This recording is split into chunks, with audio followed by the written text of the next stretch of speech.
नमस्कार दोस्तों, आइए जानते हैं उत्तर प्रदेश की दिन भर की ताजा और बड़ी खबरें। वही आपने अभी तक वीडियो को लाइक और चैनल को सब्सक्राइब नहीं किया तो फटाफट से कर लीजिए। आज की पहली खबर, किसानों को अब बिना फार्मर रजिस्ट्री के प्रधानमंत्री किसान सम्मान निधि योजना का लाभ नहीं मिल पाएगा। शासन ने इसके लिए फार्मर रजिस्ट्री कराना अनिवार्य कर दिया है। CSSE पर पहुंचकर किसान अपना फार्मर रजिस्ट्री बनवा सकते हैं। इसके अलावा कृषि, राजस्व और पंचायत विभाग इसके लिए किसानों को जागरूक कर रहे हैं। तहसीलदार सदर शैलेंद्र सिंह ने क्षेत्र में पहुंचकर किसानों से अपील की है। फार्मर रजिस्ट्री कराने में अधिक दस्तावेज की जरूरत नहीं है। इसके लिए केवल किसान को आधार कार्ड, आधार सीडेड मोबाइल नंबर और खतौनी लगाना होगा। आधार सीडेड मोबाइल नंबर नहीं होने पर परिवार के किसी का भी मोबाइल नंबर लगाया जा सकता है। खुशखबरी, 18 साल से कम उम्र के बच्चों को घर बैठे मिलेंगे हर महीने 4,000 रुपए। भारत के बाल कल्याण विभाग और महिला कल्याण विभाग की ओर से शुरू की गई एक सरकारी योजना है। यह योजना उन बच्चों के लिए है जिनकी जीवन स्थिति कठिन है। इसके जरिए सरकार उन बच्चों को 4,000 रुपए दे रही है ताकि उनका पालन पोषण आसानी से हो सके। पात्रता में वे बच्चे शामिल हैं जिनके माता पिता का निधन हो चुका हो या जिनकी मां तलाकशुदा हो या परिवार से अलग हो चुकी हो। इसके अलावा वे बच्चे भी पात्र हैं जिनके माता पिता या उनमें से कोई एक गंभीर या जीवन घातक बीमारी से पीड़ित हो। वे बच्चे भी इस योजना का लाभ ले सकते हैं जो बेघर हैं, निराश्रित हैं या विस्थापित परिवार के साथ रह रहे हैं। बाल तस्करी, बाल विवाह, बाल श्रम या बाल भिक्षावृत्ति से मुक्त कराए गए बच्चे भी इस योजना के पात्र हैं। लखनऊ में बांग्लादेशियों ने निगम कर्मियों को दौड़ाकर पीटा। लखनऊ में रविवार सुबह बांग्लादेशियों ने निगम कर्मियों को दौड़ाकर पीटा, पर्स और मोबाइल लूट लिए। महिला सुपरवाइजर को पकड़कर खींचा, कपड़े फाड़ दिए। बवाल की सूचना मिलते ही मेयर सुषमा खरकवाल मौके पर पहुंची। मेयर ने कहा, बांग्लादेशी नगर निगम के कर्मचारियों को पीटेंगे और पार्षद प्रतिनिधि पर डंडों से हमला होगा तो मेरे मेयर रहने का क्या मतलब? JCP साहब, इनके खिलाफ कार्रवाई करो, नहीं तो धरने पर बैठूंगी, भले ही मेरी सरकार है। इसके बाद निगम की टीम ने इंदिरा नगर थाने के पीछे खाली प्लॉट में बनी 50 झुग्गियां को 2 घंटे में तोड़ दिया। इन झुग्गियों में रहने वाले अपना सामान निकालकर गाड़ियों से ले गए। मौके पर बवाल न हो इसलिए भारी पुलिस फोर्स तैनात की गई थी। अखिलेश यादव ने कर दी बड़ी मांग, मुख्यमंत्री आवास में भी है, शिवलिंग कराई जाए खुदाई। समाजवादी पार्टी के राष्ट्रीय अध्यक्ष अखिलेश यादव ने दावा किया है कि मुख्यमंत्री आवास में भी एक शिवलिंग है, इसलिए प्रदेश के तमाम धार्मिक स्थलों पर खुदाई के साथ मुख्यमंत्री आवास की भी खुदाई करके शिवलिंग को सुरक्षित बाहर निकालना चाहिए। उन्होंने आरोप लगाया कि राजभवन में अवैध रूप से निर्माण कार्य कराया जा रहा है, लेकिन सरकार कोई कार्रवाई नहीं कर रही है। अयोध्या मंदिर ट्रस्ट के संस्थापक की 74 वर्ष की अवस्था में देहांत। अयोध्या मंदिर ट्रस्ट के संस्थापक आचार्य किशोर कुणाल के निधन की खबर से धार्मिक और सामाजिक जगत में शोक की लहर फैल गई है। आचार्य किशोर कुणाल ने अपना पूरा जीवन समाज और धर्म के उत्थान के लिए समर्पित किया। उनके निधन पर उत्तर प्रदेश के मुख्यमंत्री योगी आदित्यनाथ ने गहरी संवेदना व्यक्त की। अब टीबी मरीजों को मिलेंगे इतने रुपए। डीएम ने कहा कि टीबी मरीजों को दी जाने वाली धनराशि को 500 रुपए से बढ़ाकर 1,000 कर दिया गया है। अब इन मरीजों को 6 माह में 2 बार 3,000 रुपए की धनराशि मिलेगी। टीबी मुक्त अभियान के लिए जिले के कई विभाग काम करेंगे। शहर से लेकर गांव तक हर घर की होगी। टीबी मुक्त के लिए स्क्रीनिंग अभियान चलाया जाएगा। यूपी के जिलों में चिपकाए जाएंगे QR कोड। महाकुंभ को लेकर प्रयागराज सहित आसपास के जिलों में स्थित पर्यटन स्थलों पर गाइडों की कमी को पूरा करने के लिए QR कोड की मदद ली जाएगी। अलग अलग पर्यटन स्थलों के लिए तैयार किए जाने वाले इन QR कोड को स्कैन करके पर्यटकों को संबंधित पर्यटन स्थल के बारे में ऑडियो की मदद से सारी जानकारी मिल सकेगी। इन्हें पर्यटन स्थलों के शिलापट्टों पर चिपकाया जाएगा।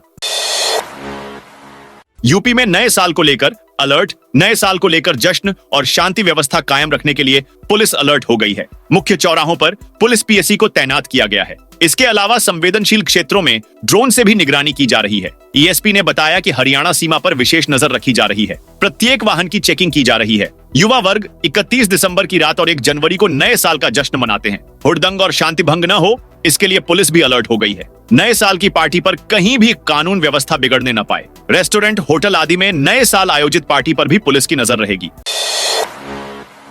यूपी के इस जिले में 200 हेक्टेयर जमीन में स्थापित होगी आवास विकास कॉलोनी। जनपद में आसमान छू रही जमीनों की कीमतों की वजह से अब गरीबों के लिए अपना छोटा सा घर बनाना आसान नहीं रह गया है। इसे देखते हुए सरकार की तरफ से शुरू की गई आवास विकास योजना संजीवनी का काम कर रही है।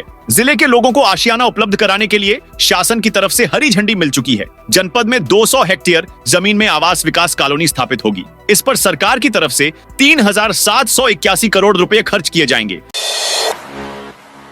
25 से कम यात्री होने पर नहीं चलेगी बस। गोंडा जिले में रोडवेज प्रशासन को डीजल की खपत और कमाई में हो रहे नुकसान को देखते हुए बड़ा फैसला लिया गया है। अब 25 से कम सवारी होने पर रोडवेज बसों का संचालन नहीं किया जाएगा। क्षेत्रीय प्रबंधक अरविंद कुमार ने आदेश जारी करते हुए साफ किया है कि बिना पर्याप्त सवारियों के बसें सड़कों पर नहीं दौड़ेंगी। मन की बात में प्रधानमंत्री नरेंद्र मोदी रविवार को प्रयागराज के महाकुंभ को लेकर लगभग 4 मिनट बोले। कहा कि महाकुंभ का संदेश एक हो, पूरा देश का मंत्र सभी लोग आत्मसात करें। प्रधानमंत्री ने कहा कि गंगा की अविरल धारा, न बटे समाज हमारा पर देशवासी चलें। प्रधानमंत्री ने कहा कि अगले वर्ष 13 जनवरी से शुरू हो रहे महाकुंभ की जबरदस्त तैयारी चल रही है। कुछ दिन पहले वह प्रयागराज गए थे। वहां हेलीकॉप्टर से महाकुंभ मेला क्षेत्र की विशालता को देखे थे। बोले, दिल प्रसन्न हो गया। विशाल, सुंदर और भव्यता देख मुग्ध हो गए। महाकुंभ मेले में अब बिछड़ने का डर नहीं। प्रयागराज में अब बच्चों के बिछड़ने का डर नहीं रहेगा। मेले में बिछड़े हुए बच्चों की देखभाल और उन्हें जल्दी से जल्दी उनके परिवारजनों से मिलाने के लिए हेल्प डेस्क बनाया जाएगा। रेलवे की पहल पर यह हेल्प डेस्क बनाया जाएगा। ये डेस्क बच्चों के अधिकार की सुरक्षा के लिए बनाया जा रहा है। महाकुंभ में दिखाई देगा कैदियों का हुनर। अलीगढ़ जिला कारागार में रोजाना करीब 1200 ताले बनाए जा रहे हैं, जिन्हें महाकुंभ में आने वाले श्रद्धालुओं को सस्ते दामों पर बेचा जाएगा। इस पहल से कैदियों को अपनी कला और कौशल को सुधारने का भी एक बेहतरीन अवसर मिलेगा। जेल अधीक्षक ने बताया कि इस बार महाकुंभ के आयोजन में जेल विभाग का एक विशेष स्टॉल भी लगाया जाएगा। यहाँ कैदियों द्वारा बनाए गए ताले और लकड़ी से बने विभिन्न सामानों की प्रदर्शनी होगी। संभल की बावड़ी में उतरकर शख्स ने किया शंखनाद आवाज सुन पुलिस के उड़े होश। संभल जिले के चंदौसी के मुस्लिम बहुल मोहल्ला लक्ष्मणगंज के खाली प्लाट में मिली बावड़ी की खुदाई के दौरान रविवार की दोपहर करीब 12 बजे एक शख्स पहुंचा। उसने बावड़ी में उतरकर शंखनाद कर दिया। शंखनाद की आवाज सुन करते ही पुलिस के होश उड़ गए। पुलिस शंखनाद करने वाले शख्स को पकड़ने के लिए दौड़ी तो वो भागने में सफल हो गया। पुलिस शख्स को तलाश कर रही है। वहीं दूसरे समुदाय के लोगों का कहना है कि माहौल बिगाड़ने की कोशिश करने वाले शरारती तत्वों पर कार्रवाई की जाए। यूपी की इस चीनी मिल की जमीन होगी नीलाम। यूपी के कुशीनगर में किसानों का बकाया दिलाने के लिए तहसील प्रशासन ने कप्तानगंज चीनी मिल की बसहिया उर्फ कप्तानगंज तथा दुबौली में स्थित 3 जमीनों को नीलाम करने का फैसला लिया है। एसडीएम ने नीलामी की तिथि 24 जनवरी तय करते हुए अधिसूचना जारी कर दी है। प्रशासन के मुताबिक मिल ने वादा करने के बाद भी बकाया 77 करोड़ का भुगतान नहीं किया। 3 साल पहले प्रशासन के दबाव बनाने पर प्रबंधन ने मिल में ताला लगा दिया था। तब प्रशासन ने मिल कुर्क कर ली थी। महाकुंभ से पहले प्रयागराज में बड़ा हादसा। साहसों के समीप जगबंधनपुर गांव में रिंग राइड निर्माण का कार्य चल रहा है। इसे लेकर हाईटेंशन का तार नया टावर लगाकर ऊंचा किया जा रहा है। शनिवार दोपहर करीब 2 बजे मजदूर मशीन के माध्यम से तार खींच रहे थे। इसी बीच अचानक ब्रिज टावर गिर गया, जिसके चपेट में आने से 9 बजे दब गए। 2 को सुरक्षित बाहर निकाल लिया गया, जबकि 7 मजदूर घायल हो गए। ग्रामीण सभी को अस्पताल ले गए, जहां 2 की हालत गंभीर देखकर उन्हें स्वरूप रानी नेहरू अस्पताल के लिए रेफर कर दिया गया। लखनऊ रेलवे स्टेशन पर सो रहे गरीबों पर ठंडा पानी फेंका। चारबाग रेलवे स्टेशन पर 25 दिसंबर की रात एक अमानवीय घटना सामने आई। स्टेशन के प्लेटफॉर्म पर सो रहे गरीब परिवारों और यात्रियों पर रेल कर्मियों द्वारा ठंडा पानी फेंककर उन्हें उठाया गया। घटना का खुलासा तब हुआ जब इनोवेशन फॉर चेंज इनोवेटिव पाठशाला नामक एनजीओ स्टेशन पर चाय बांटने के लिए पहुंचा।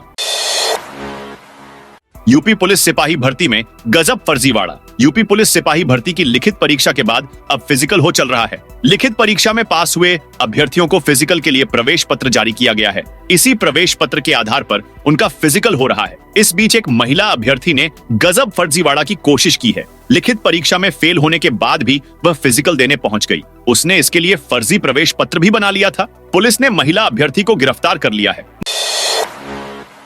महामंडलेश्वर का बांग्लादेश को चावल भेजने पर सरकार पर तंज। गाजियाबाद में श्रीपंच जूना अखाड़े के महामंडलेश्वर यति नरसिंहानंद ने बांग्लादेश को चावल भेजे जाने पर सरकार को घेरा है। महामंडलेश्वर ने कहा कि एक तरफ बांग्लादेश में भारतीय हिंदुओं का नरसंहार हो रहा है, मंदिर तोड़े जा रहे हैं, महिलाओं को अपमानित किया जा रहा है और सरकार उनको चावल भेज रही है। गाजियाबाद में श्री पंच जूना अखाड़े के महामंडलेश्वर यति नरसिंहानंद ने वीडियो जारी करके कहा कि बड़े ही हर्ष का विषय है कि भारत सरकार लाखों टन चावल बांग्लादेश को भेज रही है, उस बांग्लादेश को जहां हिंदुओं का लगातार नरसंहार हो रहा है।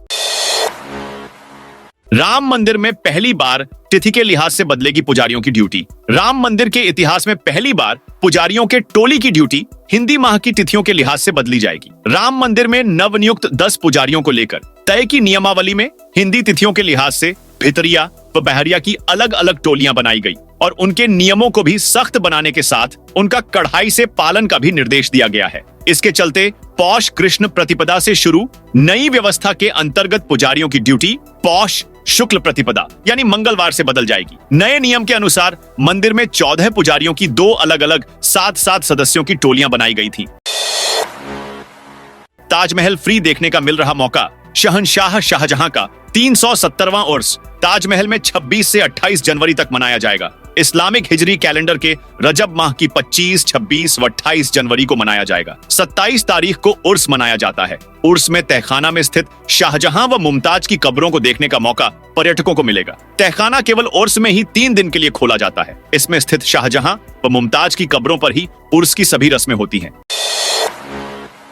नोएडा में 1,11,000 लोगों को यमुना अथॉरिटी ने दिया झटका। दिल्ली से सटे नोएडा में बन रहे इंटरनेशनल जेवर एयरपोर्ट के पास घर बनाने का सपना देखने वाले 1,11,000 लोगों को झटका लगा है। यमुना विकास प्राधिकरण ने 451 लोगों को घर बनाने के लिए चुन लिया है। इसके लिए बाकायदा ड्रॉ निकाला गया। स्कूली बच्चों के हाथों संपन्न कराई गई इस प्रक्रिया में 8 घंटे का समय लगा है। दरअसल यमुना विकास प्राधिकरण ने दिवाली पर नोएडा सेक्टर 24 में बन रहे इंटरनेशनल जेवर एयरपोर्ट के पास 451 आवासीय भूखंड योजना लॉन्च की थी। जेवर एयरपोर्ट के पास आवासीय भूखंड योजना में 1,12,009 लोगों ने आवेदन किया था। यमुना विकास प्राधिकरण अधिकारियों ने बताया कि इसमें से ड्रॉ के लिए 1,11,703 लोगों को शामिल किया गया, जबकि 304 लोगों के आवेदन अपूर्ण होने के चलते निरस्त कर दिए गए। यूपी के कानपुर की महापौर प्रमिला पांडेय लगातार एक्शन मोड में हैं। महापौर का बंद मंदिरों को खुलवाने का अभियान लगातार जारी है। रविवार सुबह महापौर डिप्टी पड़ाव स्थित बंद मंदिरों को खुलवाने पहुंची। बवाल और हंगामे की सूचना पर उनके साथ 2 कंपनी पीएसी और 5 थानों की फोर्स भी मौजूद रही। महापौर सबसे पहले एक हिंदू घर में दाखिल हुई। वहां देखा कि मंदिर के आसपास कब्जा किया था। बिफरते हुए परिवार को डपट्टा बोली, शर्म नहीं आती है। इसके बाद मंदिर के अंदर गईं और पूजा अर्चना की। राम मंदिर को आकाशीय बिजली से बचाने के लिए होंगे खास इंतजाम। राम मंदिर भवन निर्माण समिति के अध्यक्ष नृपेंद्र मिश्र ने बताया कि राम मंदिर परिसर में चल रहे सभी निर्माण कार्य मार्च से जुलाई के बीच में पूरे हो जाएंगे। केवल परकोटा के निर्माण का काम अक्टूबर तक चलेगा। मंदिर का निर्माण कार्य मार्च 2025 तक पूरा हो जाएगा। शिखर का निर्माण सबसे चुनौतीपूर्ण है। शिखर पर मंदिर को आकाशीय बिजली से सुरक्षित रखने के लिए तड़ित चालक भी लगाया जाएगा। इसके लिए तांबे के 28 तार शिखर से जमीन तक डाले जाएंगे। इसके ऊपर एक यंत्र भी लगाया जाएगा। लोअर प्लिंथ में अब तक 60 म्यूरल लगाने की तैयारी हो चुकी है। इस पर ड्राइंग का काम पूरा कर लिया गया है। अब तक 21 म्यूरल बनकर आ गए हैं। अदानी और सीएम योगी के सहयोग से अनूप को मिल सकेगा नया जीवन। भारतीय राजनीति में विपक्ष के निशाने पर रहने वाला अदानी समूह यूपी के एक नौजवान के लिए देवदूत बना। बस्ती का यह नौजवान गंभीर बीमारी से जूझ रहा है। सोशल मीडिया पर इसके इलाज के लिए चलाए जा रहे कैंपेन पर अदानी समूह की भी नजर पड़ी और इस समूह ने 7 लाख रुपए चिकित्सीय सहयोग के रूप में दिया। इतना ही नहीं, सीएम योगी ने 5 लाख रुपए सहयोग के तौर पर दिए हैं। छात्र के प्रति गौतम अदानी की यह संवेदना देख लोग बरबस ही उनकी तारीफ करते नजर आ रहे हैं। राम मंदिर के शिखर के पास नहीं आ सकेंगे विमान। राम मंदिर के शिखर के पास अब विमान नहीं आ सकेंगे। निर्माण समिति के अध्यक्ष नृपेंद्र मिश्रा ने बताया कि अब परिसर को एविएशन सेफ्टी से लैस किया जाएगा ताकि दूर से पायल को पता लग जाए। ऐसे में अगर कोई प्लेन राम मंदिर के ऊपर से गुजरेगा तो उसे सिग्नल दिया जाएगा, वो विमान की दिशा मोड़ लेगा। साथ ही आकाशीय बिजली से बचाने के लिए शिखर से जमीन तक 28 कॉपर के वायर लगाए जा रहे हैं। यूपी सरकार शहरी क्षेत्रों में इलाज कराने के साथ छोटा मोटा रोजगार करने के लिए आने वालों को शेल्टर होम में पनाह देगी। इसके लिए योगी सरकार की ओर से नगर आयुक्तों और अधिशासी अधिकारियों को निर्देश भेज दिया गया है। स्थानीय निकाय निदेशालय के गूगल लिंक से रैन बसेरों को जोड़ा जाएगा, जिससे इसके बारे में आसानी से पता लगाया जा सके। स्थानीय निकाय निदेशक अनुज कुमार झा ने सभी निकायों को भेजे निर्देश में कहा है कि सभी चिकित्सालयों, मेडिकल कॉलेजों, बस स्टेशनों, रेलवे स्टेशनों, श्रमिकों के कार्यस्थलों और बाजारों में अनिवार्य रूप से रैन बसेरे व शेल्टर होम चलाए जाएं। जरूरत के आधार पर नए का भी निर्माण किया जा सकता है। इसके लिए राजस्व विभाग, स्वास्थ्य विभाग के साथ विकास प्राधिकरणों का सहयोग लिया जाएगा। महाकुंभ के लिए गोरखपुर व वाराणसी रूट पर चलेंगी मुरादाबाद की 320 रोडवेज बसें। प्रयागराज कुंभ मेले के लिए परिवहन मुख्यालय रोडवेज बसों की व्यवस्था करने में जुटा है। मेले के लिए रोडवेज की मुरादाबाद से 410 बसें मांगी गई है। कुंभ मेले के दूसरे स्नान पर मुरादाबाद की 320 बसें वाराणसी व गोरखपुर के लिए चलेंगी। 24 जनवरी से मेले का दूसरा चरण शुरू होगा। बसों को 22 से 23 जनवरी को रवाना किया जाएगा। इनमें 182 बसें गोरखपुर व 138 बसें वाराणसी मार्ग रूट पर चलेंगी। इसके अलावा करीब 90 बसों को मुरादाबाद से प्रयागराज के बीच चलाए जाने की योजना तैयार की गई है। योगी आदित्यनाथ सरकार प्री प्राइमरी से कक्षा 12 तक मुफ्त पढ़ाई का बढ़िया इंतजाम करने जा रही है। यूपी के हर जिले में मुख्यमंत्री मॉडल कंपोजिट विद्यालय खोले जाएंगे, जिनमें प्री प्राइमरी से कक्षा 12 तक मुफ्त पढ़ाई होगी। नए खुलने वाले प्रत्येक विद्यालयों में निम्न आय वर्ग के 1500 विद्यार्थियों को आधुनिक एवं मॉडर्न शिक्षा दी जाएगी। साथ ही कॉन्वेंट स्कूलों जैसा माहौल दिया जाएगा, ताकि इन विद्यालयों में पढ़ने वाले विद्यार्थियों में किसी प्रकार की कोई हीन भावना न रहे और वे बेहतर शिक्षा के बल पर मुखर और प्रभावशाली बन सकें। यूपी में अब खालिस्तानियों के समर्थन में सिख युवक के पोस्ट से खलबली। यूपी के पीलीभीत में 3 खालिस्तान समर्थक आतंकियों को मार गिराने के बाद अब नया मामला सामने आया है। खालिस्तानी आतंकियों के समर्थन में एक सिख युवक को सोशल मीडिया पर पोस्ट से खलबली मच गई है। फेसबुक पर हथियारों के साथ युवक ने अपनी तस्वीरें पोस्ट की है। पुलिस ने आरोपी सिख युवक के खिलाफ प्राथमिकी दर्ज की है। पीलीभीत नगर कोतवाली के प्रभारी निरीक्षक राजीव कुमार सिंह ने पत्रकारों को बताया कि आरोपी गुरसेवक सिंह के विरुद्ध प्राथमिकी दर्ज कर पूरे मामले की जांच की जा रही है। दिल्ली में शाह और पूर्व राष्ट्रपति से मिले सीएम योगी शाही जामा मस्जिद के पास स्थित खाली भूमि पर पुलिस चौकी के निर्माण की शुरुआत शनिवार को भूमि पूजन के साथ हो गई। 24 नवंबर को हुई हिंसा के बाद क्षेत्र में शांति और संवेदनशीलता बनाए रखने के उद्देश्य से यह कदम उठाया गया है। शनिवार सुबह ईएसपी श्री शचंद के नेतृत्व में भूमि पूजन संपन्न हुआ। ज्योतिषाचार्य पंडित शोभित शास्त्री ने विधिवत पूजा कराई। इससे पहले शुक्रवार को ईएसपी की निगरानी में भूमि की पैमाइश कर नींव खोदी गई थी। यह चौकी सत्यव्रत चौकी के नाम से जानी जाएगी। सत्यव्रत नाम का ऐतिहासिक महत्व है, क्योंकि प्राचीन समय में संभल को सतयुग के दौरान सत्यव्रत नाम से जाना जाता था। 4 जनवरी तक रद्द रहेंगी गंगा गोमती समेत 14 ट्रेनें। उत्तर रेलवे लखनऊ मंडल के फाफामऊ उग्रसेनपुर रेल मार्ग पर दोहरीकरण कार्य के लिए गंगा गोमती समेत 14 ट्रेनों को विभिन्न तिथियों पर 4 जनवरी तक के लिए निरस्त कर दिया गया है। गोरखपुर वंदे भारत, नौचंदी एक्सप्रेस जैसी ट्रेनें प्रयागराज नहीं आएंगी। इन्हें आंशिक रूप से निरस्त किया गया है। योगी सरकार ने यूपी को दी एक और नए लिंक एक्सप्रेसवे की सौगात। उत्तर प्रदेश एक्सप्रेसवेज औद्योगिक विकास प्राधिकरण ने बुंदेलखंड में एक और नया लिंक एक्सप्रेसवे बनाने की तैयारी शुरू कर दी है। जालौन से झांसी तक बनने वाले 115 किलोमीटर के इस लिंक एक्सप्रेसवे के बनने के बाद डिफेंस इंडस्ट्रियल कॉरिडोर के चित्रकूट व झांसी नोड में स्थापित किए जा रहे रक्षा उद्योग को काफी लाभ मिलेगा। बीजेपी विधायक का घर तोड़ेगा प्रशासन। यूपी के लखीमपुर खीरी जिले के गोला गोकर्णनाथ में भाजपा विधायक अमन गिरी के पैतृक मकान को तोड़ा जाएगा। विधायक के अलावा उनके रिश्तेदारों के मकानों को भी ध्वस्त किया जाएगा। प्रशासन ने सभी के मकानों पर लाल निशान लगा दिए हैं। अब इन्हें बुलडोजर से ध्वस्त करने की तैयारी शुरू कर दी गई है। दरअसल गोला गोकर्णनाथ में छोटी काशी कॉरिडोर का काम जोरों पर है। इसको लेकर प्रशासन लगातार नाप जोख कर रहा है। कॉरिडोर की जद में आ रहे मकान और दुकानों पर प्रशासन बुलडोजर चलवा रहा है।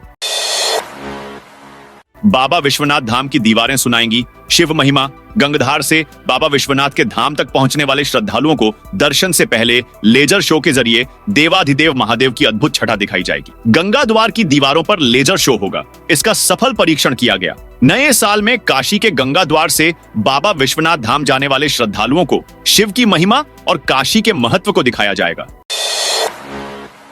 करोड़ों के टैक्स चोरी में जीएसटी के 4 अधिकारी सस्पेंड। राज्य कर आयुक्त डॉक्टर नितिन बंसल ने बिना ई-वे बिल के बिना पान मसाला की 4 गाड़ियां छोड़े जाने पर 4 राज्य कर अधिकारियों को निलंबित कर दिया है। बताया जा रहा है कि इन 4 गाड़ियों पर करोड़ों रुपए का माल था। इस पर करोड़ों रुपए का जीएसटी बनता था। लेकिन अधिकारियों ने ई-वे बिल जांचे बिना ही इन गाड़ियों को कानपुर से जाने दिया, जिसे जांच के दौरान लखनऊ में पकड़ा गया। महाकुंभ में पहली बार आएंगे श्रृंगेरी पीठ के शंकराचार्य। महाकुंभ में पहली बार सनातन की चारों पीठों का मिलन होगा। कुंभ और महाकुंभ से इतिहास में इसे अद्भुत संयोग के रूप में देखा जा रहा है। पहली बार कर्नाटक स्थित श्रृंगेरी पीठ के शंकराचार्य स्वामी भारती तीर्थ ने महाकुंभ का आमंत्रण स्वीकार किया है। श्रृंगेरी पीठ के शिविर के लिए शंकराचार्य मार्ग पर भूमि आवंटित की गई है। यह पहला अवसर है जब श्रृंगेरी पीठ का शिविर लगेगा। इसके लिए तैयारियां शुरू कर दी गई हैं। कुंभ और महाकुंभ में अब तक द्वारका, शारदा और ज्योतिष पीठ के अलावा पुरी पीठ के शंकराचार्य ही आते रहे हैं। बुंदेलखंड क्षेत्र के ललितपुर में बल्क ड्रग फार्मा पार्क बनाने के काम में तेजी लाई गई है। यहां सईदपुर ग्राम पंचायत में पशुपालन विभाग की 1500 एकड़ भूमि राज्य औद्योगिक विकास प्राधिकरण को निःशुल्क दे दी गई है। अब इस फार्मा पार्क का निर्माण कार्य तेजी से किया जाएगा। यूपी को फार्मा का हब बनाने का प्रयास किया जा रहा है। भूमि हस्तांतरित होने के बाद अब परियोजना अगले चरण में प्रवेश करेगी। यहाँ दवा कंपनियां अपनी फैक्ट्रियां स्थापित कर दवाइयों का निर्माण करेंगी। यहाँ विश्व स्तरीय संसाधन इन्हें उपलब्ध कराए जाएंगे। यह बल्क ड्रग फार्मा पार्क प्रदेश के साथ साथ देश के लिए फार्मास्यूटिकल उत्पादों के निर्माण में एक पावर हाउस के रूप में कार्य करेगा। चालू लाइन के बीच ट्रांसफार्मर से कॉपर और ऑनियल पार कर ले गए चोर। राजधानी लखनऊ में चोर बिजली चालू रहते ट्रांसफार्मर का कीमती सामान चोरी कर ले गए। इससे गांव की बत्ती गुल हो गई। ग्रामीणों ने बताया कि 11,000 वोल्ट की लाइन चालू थी। चोर ट्रांसफार्मर के अंदर से कॉपर और ऑनियल पार कर ले गए। मामला काकोरी कोतवाली क्षेत्र के खुरमपुर पावर हाउस के ईंट गांव का है। हिंदू मक्का नहीं जा सकते तो कुंभ में मुस्लिम भी नहीं आ सकते। जब कोई अब्दुल अपना नाम सूर्य रखकर परचून की दुकान खोलेगा या टी स्टॉल लगाएगा तो उसमें जरूर थूकेगा, क्योंकि उनके मजहब में यह सिखाया जाता है कि हमें हिंदू धर्म को भ्रष्ट करना है। इसलिए हमने कहा कि जितने भी गैर सनातनी हैं उनको मेला क्षेत्र में प्लॉट न दिया जाए। हमने मुसलमानों के विरोध के लिए नहीं, धर्म को बचाने के लिए यह बात कही है। संभल हिंसा में आतंकवादी कनेक्शन की जांच। एक न्यूज वेबसाइट की रिपोर्ट के अनुसार संभल में हुई हिंसा के बाद अब स्थिति सामान्य है और 24 नवंबर को हुई हिंसा के 1 महीना बीत जाने के बाद 50 से ज्यादा हिंसा में शामिल आरोपियों को पुलिस अरेस्ट कर चुकी है। लेकिन एक चीज जिस पर संभल पुलिस पिछले 1 महीने से जांच कर रही है वो है संभल हिंसा का आईएसआई कनेक्शन है। संभल की जामा मस्जिद सर्वे के दौरान 24 नवंबर को हुए बवाल की साजिश का शक दीपा सराय निवासी शारिक साठा पर है। पुलिस की एसआईटी इस आधार पर जांच कर रही है। शारिक साठा देश का बड़ा वाहन चोर है। वह इस समय फर्जी पासपोर्ट के जरिए दुबई में जाकर बस गया है। पुलिस को शक है कि शारिक दाऊद इब्राहिम और पाकिस्तान की खुफिया एजेंसी आईएसआई के लिए काम करता है। योगी ने मिल्कीपुर के लिए 6 मंत्री उतारे। अयोध्या जिले के मिल्कीपुर विधानसभा क्षेत्र में उपचुनाव दिल्ली विधानसभा चुनाव के साथ हो सकता है। मिल्कीपुर उपचुनाव जीतने के लिए योगी सरकार और भाजपा ने तैयारी शुरू कर दी है। सरकार और संगठन के स्तर पर सैद्धांतिक सहमति बनी है कि उपचुनाव जीतने के लिए कुंद्रकी मॉडल अपनाया जाएगा। यूपी में हाल ही में 9 सीटों पर हुए विधानसभा उपचुनाव के साथ ही मिल्कीपुर में भी उपचुनाव होना था, लेकिन विधानसभा चुनाव 2022 में भाजपा प्रत्याशी गोरखनाथ की चुनाव याचिका इलाहाबाद हाईकोर्ट की लखनऊ बेंच में लंबित होने के कारण उपचुनाव टल गया। ई बसों में लगे कैमरों से बेटिकट यात्रा का खुलासा। कानपुर शहर में संचालित ई बसों में बिना टिकट सवारियां ढोने के आरोप में Kanpur city transport services limited के मुख्य संचालन अधिकारी ने 40 परिचालकों को बर्खास्त कर दिया है। यह खुलासा इन्हीं ई बसों में लगे कैमरों की निगरानी से हुआ है। इस खेल को पकड़ने के लिए अहिरवा और नगर निगम में बने अत्याधुनिक मॉनिटरिंग सेंटर का भी सहयोग लिया गया। इन परिचालकों पर 26,90,000 रुपए का जुर्माना लगाया गया है। अब नहीं बिकेंगे ये 3 आईफोन मॉडल। एप्पल ने कुछ देशों में आईफोन की बिक्री पर रोक लगाने का फैसला किया है। कंपनी यूरोप के कई देशों में आईफोन 14 समेत 3 आईफोन मॉडल्स की बिक्री बंद करने वाली है। रिपोर्ट के मुताबिक कई यूरोपीय देशों के ऑनलाइन स्टोर से आईफोन 14, आईफोन 14 प्लस और आईफोन SE तीसरे जनरेशन को हटा दिया गया है, यानी अब इन्हें ऑनलाइन नहीं खरीदा जा सकेगा। एप्पल ने यह प्रतिबंध खास तौर पर आईफोन और लाइटनिंग पोर्ट से लैस दूसरे डिवाइस पर लगाया गया है। उत्तराखंड सरकार ने होटल, रेस्टोरेंट और ढाबे 24 घंटे खोलने से संबंधित आदेश जारी किया है। ये आदेश उत्तराखंड में अगले शनिवार तक जारी रहेगा। राज्य के पर्यटक स्थलों पर 31 और नव वर्ष के मौके पर सैलानियों की भारी भीड़ उमड़ने की संभावना है। सैलानियों की सहूलियत को देखते हुए सरकार ने ये आदेश जारी किए हैं। आदेश 28 दिसंबर से 3 जनवरी तक प्रभावी रहेंगे। दरअसल होटल और रेस्टोरेंट कारोबार से जुड़े व्यापारियों ने सरकार से नव वर्ष पर होटल, रेस्टोरेंट और ढाबों को 24 घंटे खुला रखने की मांग की थी। इसी को देखते हुए सरकार ने यह आदेश जारी किया है। शनिवार को उप सचिव शिव विभूति रंजन के हवाले से जारी आदेश में कहा गया है कि नव वर्ष 2025 के आगमन के मौके पर उत्तराखंड में भारी संख्या में पर्यटकों उमड़ रहे हैं। सभी होटल, रेस्टोरेंट और ढाबा मालिकों से अपील की गई है कि वह 28 दिसंबर से 3 जनवरी तक प्रतिष्ठानों को 24 घंटे खुला रखें। वाराणसी में हवा में चक्कर लगाते रहे विमान। वाराणसी एयरपोर्ट पर खराब मौसम के चलते रविवार सुबह 2 फ्लाइट घंटे भर हवा में चक्कर लगाती रही। विजिबिलिटी करीब 300 मीटर होने से फ्लाइट की लैंडिंग नहीं हो सकी। हैदराबाद और बेंगलुरु की फ्लाइट देरी से लैंड होने से यात्री परेशान रहे। मदरसा बोर्ड परीक्षा के लिए 31 तक करें आवेदन। अमेठी जिले में मदरसा बोर्ड में मुंशी, मौलवी व आलिम के लिए परीक्षा के फॉर्म भरे जा रहे हैं। इसके लिए आवेदन की अंतिम तिथि 31 दिसंबर निर्धारित की गई है। जिला अल्पसंख्यक कल्याण अधिकारी प्रभात कुमार ने बताया कि जिले के आलिया व उच्च आलिया स्तर तक मान्यता प्राप्त मदरसों के प्रबंधक व प्रधानाचार्य को परीक्षा की अंतिम तिथि से अवगत कराया गया है, जिसमें हाई स्कूल स्तर यानी मुंशी, मौलवी व इंटरमीडिएट स्तर के आलिम परीक्षा वर्ष 2025 के लिए आवेदन फॉर्म भरे जा रहे हैं। पौष पूर्णिमा पर नॉन स्टॉप ट्रेनें चलेंगी। प्रयागराज में महाकुंभ के पहले स्नान पर पौष पूर्णिमा पर नॉन स्टॉप चलने वाली अनारक्षित ट्रेनों का शेड्यूल एनसीआर ने जारी कर दिया है। मेला विशेष ट्रेनें प्रत्येक स्नान पर्व और अगले दिन भी संचालित होंगी। इन विशेष ट्रेनों को वीआईपी नंबर दिया गया है, जैसे 101, 102, 103, 201, 202, 203 आदि। यूपी के गोरखपुर के असुरन चौक स्थित 1 मार्ट से खरीदे गए चॉकलेट में कीड़े रेंगते मिले हैं। चॉकलेट का नमूना लेकर खाद्य सुरक्षा एवं औषधि प्रशासन की टीम ने जांच के लिए भेजा है। खाद्य सुरक्षा एवं औषधि प्रशासन की ओर से एक नामी ब्रांड के चॉकलेट निर्माता कंपनी को नोटिस जारी किया जा रहा है। गोरखपुर के असुरन के भेड़ियागढ़ मोहल्ला निवासी राजीव सिंह ने 24 दिसंबर को एक मार्ट से केक और 80-80 रुपए कीमत का 3 चॉकलेट खरीदा। शनिवार को जब चॉकलेट खोला गया तो एक में सफेद रंग के कीड़े रेंगते मिले। साथियों, ये थी उत्तर प्रदेश की दिन भर की ताजा और बड़ी खबरें।